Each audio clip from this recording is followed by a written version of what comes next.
안녕하세요, 델림입니다.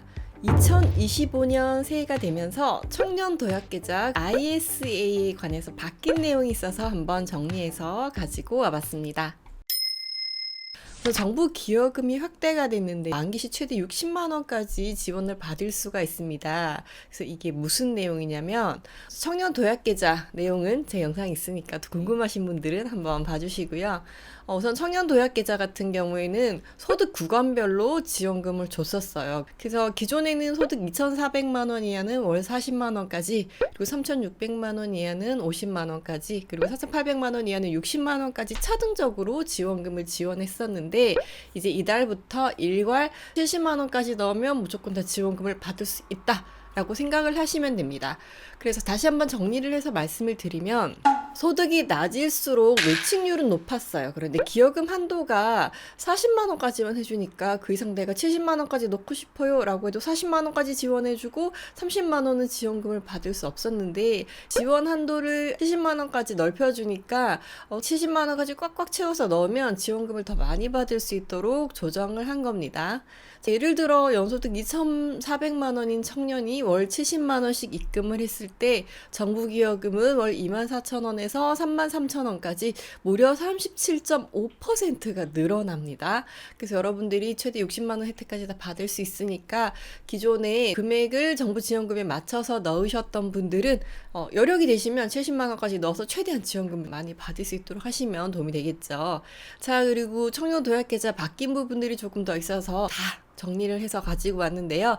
우선 중도 해지 시 혜택을 제공하는 부분이 있습니다. 그래서 3년 유지한 후에 중도 해지를 하면 은행 적금 이율 수준으로 이자를 받을 수가 있어요. 그래서 최대 연 4.5%까지 중도에 해지를 하더라도 받으실 수가 있는데, 보통 기존 은행권 적금 같은 경우는 3년짜리 해도 3%에서 3.5% 정도인데, 중도 해지를 조정하니까 은행별로 차이는 있긴 하지만 3.8%에서 4.5%까지 어쨌든 기존의 적금을 넣는 것보단 이율을 더 받을 수 있기 때문에 내가 이거를 끝까지 유지할 수 있을지 모르겠지만 유지하려고 할 건데 그래도 어떻게 될지 모르니까 조금 부담스럽다라고 하셨던 분들은 우선 3년까지는 3년짜리 만기 적금이라고 생각하시고 넣다가 끝까지 갈 수 있으면 좋고, 만약에 그게 안 되더라도 3년 넘어가면 일반 적금 에 준하는 아니면 그 이상의 이율을 받을 수가 있으니까 여러분들이 청년 도약 계좌를 가입을 안 할 이유가 없습니다. 그리고 비과세 혜택도 유지를 해주고요. 그리고 기여금도 다 유지를 해줍니다. 자, 그리고 부분 인출을 허용을 해주려고 해요. 대신 이건 현재 시점은 아니고요. 하반기 이후에 아마 가능하도록 할 것 같은데, 2년 이상 가입을 유지한 사람에 한해서 내가 넣은 금액의 40%까지 부분 인출을 허용하도록 진행을 할 계획이라고 합니다. 자, 그리고 청년 도약 계좌를 넣으면 신용 점수 가점도 받을 수가 있어요. 그래서 1년 이상 누적 800만 원 이상 성실하게 납입을 했다면 신용 점수 5에서 10점 가점을 받을 수 있고요. 그리고 만기를 채우면 주택구입 정책자금 대출 시 0.1% 금리 우대 혜택도 있습니다. 그래서 이거를 굳이 꼭 깨야 될 상황이 있는 게 아니라면 유지를 하는 게 더 도움이 되겠죠.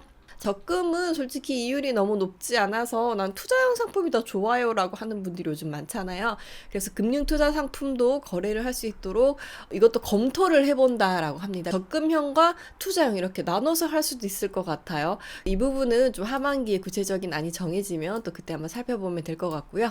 자, ISA도 바뀐 내용도 있고 추진 중인 내용도 있습니다. 이것도 한번 정리를 해보도록 할게요. 자, ISA는 1인당 한 계좌만 가입이 가능한 상품이죠. 통장 하나로 주식, 펀드, 채권과 같은 이런 여러 상품에 투자를 하면서 세금도 아낄 수 있는, 절세 효과도 누릴 수 있는 만능 통장이라는 별명으로 불린 통장이 바로 ISA 통장입니다.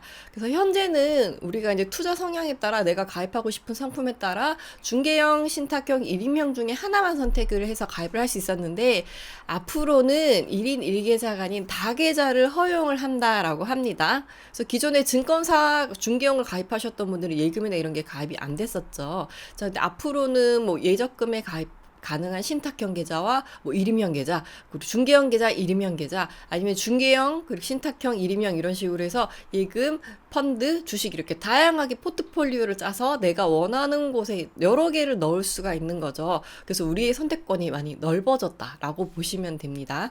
자, 그리고 앞으로 납입 한도나 비과세 한도도 2배로 증가하도록 지금 현재 국회에 추진 중이에요. 법안을 작년에 올렸는데 이게 통과가 안 됐습니다. 이게 언제 통과될지 모르겠어요.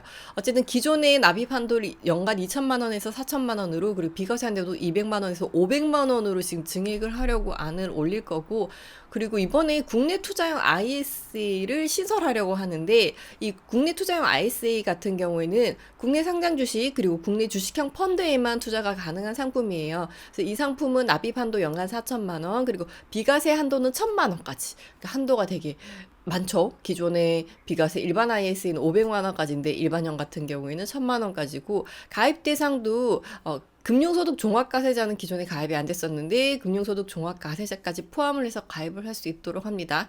그래서 굉장히 선택의 폭도 넓어지고 가입 대상도 많이 넓어지는 거죠. ISA는 여기까지고요. 그리고 예금자 보호 한도가 상향되는 게 국회를 통과를 했습니다. 그래서 기존에 5천만 원이죠. 예금자 보호 한도는. 그런데 1억 원으로 상향 조정을 한다라고 합니다. 그래서 97년 IMF가 왔을 때 금액이 왔다 갔다 했어요. 이게 상황이 바뀌면서 뭐 얼마 준다 이렇게 하다가 2001년도에 그 현재의 금액인 5천만 원까지 보호해 주는 걸로 딱 정해졌었습니다. 그래서 그 이후에는 바뀐 내용이 없었었는데 24년 만에 처음으로 한도를 높이는 거예요. 5천만 원이 말이 되냐? 물가가 얼마나 오르고 집값이 얼마나 올랐는데, 금융 환경이 많이 바뀌었으니까 계속 한도 상향하자 말이 많았었는데, 드디어 이번에 반영을 해서 한도 조정을 했습니다.